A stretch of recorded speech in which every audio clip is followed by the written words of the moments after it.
Ralph here once again, and we're looking at data from either the World Health Organization or Johns Hopkins University, which I shall show you how to access. And we're looking at data analysis from the other side in reference to COVID-19. Now, for this next part, you don't need to know Python or anything like that. I'm just going to show you the information on the charts that you do not see on MSNBC, ABC, CBS, Fox News, or any other news affiliate for whatever reason I do not know. But let's look at data from the other side. Now, what we're going to be looking at today is pretty simple. Now, I hope you agree with me. Anytime you run an observational experiment, it's always good to have a control. Now, a control could be either sometimes you refer to as a benchmark. But in order to see if what you are doing in reference, let's say, pandemic mitigation strategies is actually better than someone that does virtually nothing at all. All right, so here are basically our test cases. Great Britain and the United States, which are lockdown mania. We are going to go compare against our controls. Our controls, again, countries that do virtually nothing at all or did very little. Japan, South Korea, Singapore, which had a lockdown to June, then dropped it, but it is one of the highest population densities in the world, so it's important for us to include in that group. Sweden, of course, rebellious in reference to lockdowns, said no. Taiwan, no to lockdowns. And of course, the rest is self-explanatory. So let's look at our controls real fast. Again, let's get this cell chosen. There we are. And we'll run the cell. Now again, this data is from the World Health Organization or Johns Hopkins, so you have access to it just as well as I do. All right, now let's begin. Great Britain, lockdown. Great Britain is in blue. Now you see the dates down below here, February, May, September, so on and so forth. We're going up to September 18th, 2020. So from the very beginning of this fiasco to today. Great Britain, blue. There we are. Remember, data analysis is being able to look at figures empirically while removing your emotions. Are our lockdowns working is the question Great Britain should have to ask. And all of a sudden, it looks like they're going pretty well. Then all of a sudden, they start to have a second wave. Now, the American Society for Microbiology came with an interesting hypothesis for the second wave. They believe that it's potentially caused by something called dysbiosis. Dysbiosis meaning social distancing and isolation and the mitigation factors as such disrupts or compromises the microbiome, especially in reference to the immune function of the lungs.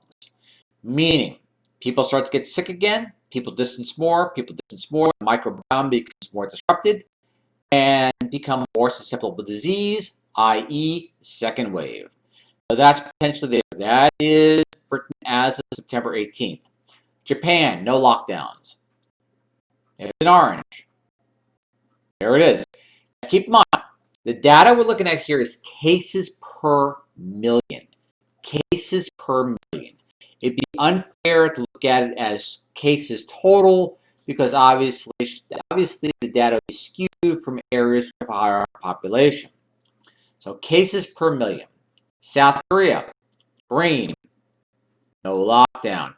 That does not mean that they're not quarantined visitors, but as far as exposing or inflicting lockdowns among the population, relatively light. All right, Singapore, lockdown until about June. Then they actually started opening up the gyms and stuff like that. They came to the conclusion the lockdowns were superfluous. But they did, whatever it is, try to lock down the migrant population against henceforth visitors. And the reason it's important includes Singapore, which is in the red. Look how scary that is. And June's when they ended the lockdown, June 5th, is because it's one of the highest population densities in the world. So it's important because transmission through populations which are dense is important to include as part of our control. But look at Singapore. Again, after lockdown, a little bit of a second wave, potentially due to dysbiosis. Then normalization occurred, herd immunity, whatever you want to call it. And there we are today. Sweden, rebellious, no lockdown. They said, hey, you know what? Let's go to our cases, get them out of the way early, achieve whatever you want to call it, herd immunity. They are in purple. And here they are. And there they go up. People, oh, Sweden's a disaster. Then all of a sudden, look at Sweden today. Look at how fast those cases began to drop in the first part of July to August. And now, again, unless factors change, it looks like they've made it through the storm pretty effectively. Now, you're going to look at the bar chart in a second. It's going to be a little confusing if you look at the totals, but right now, Sweden's got a pretty bright future. Taiwan, no lockdowns. All right, for those not familiar, this is the y-axis over here. This is the x-axis. You have a hard time seeing Taiwan, but it's right along that x-axis. All right, I don't know, whatever they did, they are truly the model for this whole pandemic mitigation. USA, lockdown mania. All right, look what we have here. This is cases per million. So when I look at the cases based on population, cases per million, what happened? Distancing, masks, sanitizers galore, and here we are. And then bounce back up again, and potentially it could have a negative feedback loop in reference to dysbiosis. And those not familiar with dysbiosis, I mentioned a couple times. I'll be doing a video in a little bit when the sun begins to rise. I'm going to give you a little definition from the American Society of Microbiology what that means as you look at this. It says, given what's known about the viruses in the microbiome, hypothesize that the social distancing favors dysbiosis and thus worsens a person's response to COVID-19. It can produce a loop where dysbiosis triggers poorer responses, which leads to more widespread social distancing, which can exacerbate dysbiosis, kind of like a dog chasing its tail. Now keep in mind the data is important because these are our controls, and these are the ones which are doing the most social engineering to try to get their whatever outcome they're looking for, and yet those factors involved, if you look at it subjectively from controls to what is being done, looks not exactly, not only not effective, it looks like it makes making the situation worse, i.e., hence the reference to dysbiosis. The new hypothesis coming out from a lot of the researchers now in reference to social distancing and isolation, because they recognize that people in isolation have a 30% higher death rate of all causes, not just COVID-19. Again, look at it. Let's go to the bar chart real fast. Again, we want to try to move our emotions. I apologize if I interject any publisher bias. Publisher bias means, for those not familiar, my opinion, trying to influence the audience. Kind of like the news. All right, so here we go. Bar chart, get it set up. And I'll put all this code on the YouTube channel as well. The second part of it, just add it to the first part from what I did the other night. And here are our bar charts. Great Britain, USA, Sweden, Singapore, Japan, Korea, and Taiwan. All right, here we go. Total cases per million to total deaths per million. And this gives you a pretty good understanding. Now, this is as of September 18th, 2020. All right, here we are. Lockdowns, lots of lockdowns. Sweden, again, the bar chart can give a little bit of confounding and a little bit of bias because you're looking at total, not necessarily the outcome which occurred now. And again, no lockdowns, keep in mind. So, Singapore, lockdowns ended in June, pretty much. Look at this. Japan. All right, now there's Japan.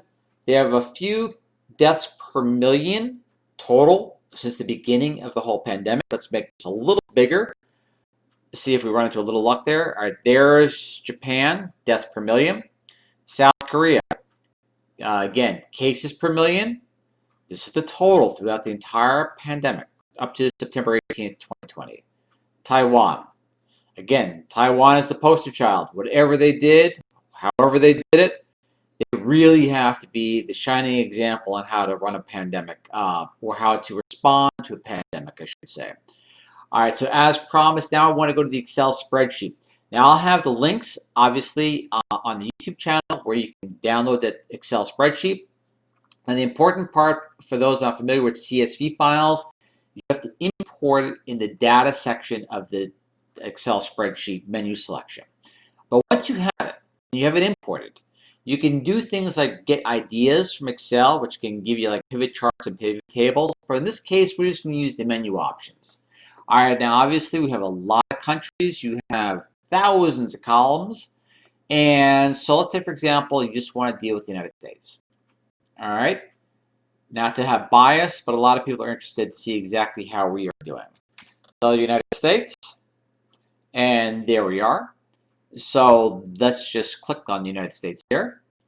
And this is just going to give you all the data in reference to the United States. Again, this is for laymen, which are not familiar with using an Excel spreadsheet, and reference to the category selection of whatever you want to choose. All right, now you have all these dates since the very beginning. All right, look at that. Wonderful timing for that. Let's get closer. All right, but you only want to go towards basically now, this month. So let's go here, September 2020. We select all, open up the month selection. There it is. Yeah, messing with my own head here. And click September. Boom. Okay. Finally, it's a lousy mouse and the battery's dying. So here we are, the September. And this gives you the total cases, new cases smoothed, meaning because reporting tends to be, on different days, they'll accumulate the data, then release it, which could give you these weird spikes many are familiar with, they've seen on TV. New death smooth, so on and so forth, down the line. Wonderful cavalcade of information.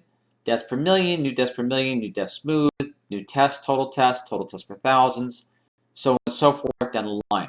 It's important that you have access to the data. I don't want you just to believe me on face value. In fact, it's even more rewarding if you take the information and either confirm what we are presenting here today or question it. Which questioning things are really good because it gives different perspective or different angles. I may not have seen something. That's what we call confounding or bias. Bias does not have to be intentional. It can be unintentional because my life experiences are different than yours, and you may see things from a different angle, which can possibly give a better perspective, humbly. Again, the link will be on the YouTube channel. Again, Ralph signing off once again. If I had to make my own analysis, reference to whether lockdowns are working. Now again, there's something called correlation and causation. And from correlation, for an example would be if there was a gentleman standing next to where a fire was, you correlate the gentleman with the fire. Causative would be if you saw that gentleman actually liked the fire, then you pretty have causation. But right now, this is correlation. But utilizing these countries as our benchmark or control, I can't, based upon this information, recognize what Great Britain and the United States are doing is of anything of value. Again, you data scientists out there and epidemiologists, which are better trained than I, because I am just an amateur, go to it. You can free us, just get us the data in the proper light, stop these media organizations from showing us the same charts over and over again, which are really not giving the public a proper perspective of how this is being managed. Again, Ralph Church Channel signing off once again. I'll be doing a video on social distancing and microbial health from the study released from American Society of Microbiology. It's 2:14 in the morning, and obviously my speech is becoming compromised as well. Again, Ralph signing off. Humbly, gratitude, thank you, and I'll catch you all a little bit later in a few hours. Bye.